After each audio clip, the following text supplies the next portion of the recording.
কৃষ্ণভক্ত বাবা এবং মা এবং তার দুই সন্তান এই যে আজকে পরিবাসরে অন্ন বস্ত্র পয়সা দান করলেন, গোবিন্দের কাছে প্রার্থনা করি এইভাবেই যেন তারা সদাই সুখে শান্তিতে সর্বদাই এই সংসারে যেন ভালোভাবে থাকে বা সংসার বৃদ্ধি ঘটে, তাদের সংসারে যেন অন্ন বস্ত্র পয়সা হয়।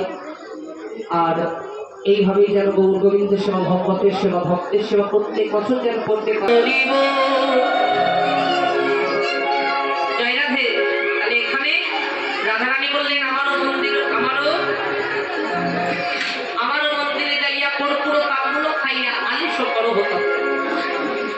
তখন গোবিন্দের যখন এমন করে বলেছে, গোবিন্দ বলছে রাধে আমি এখন যেতে পারবো না, এই একটা সাক্ষাতের আমার গোবিন্দের যুগল নয়, তাই বলছে আমি যেতে পারবো না। তখন বলছে ও ওটা আমার বাড়ির ঘর বলে তুমি যেতে চাইছো না?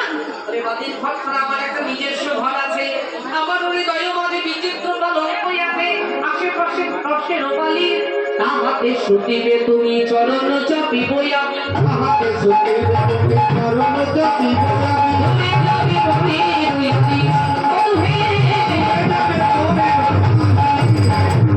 তখন বলে না রে এখন আমি যাবো কি করে, এখন আমি যাই ঘরে, আমি যে আরো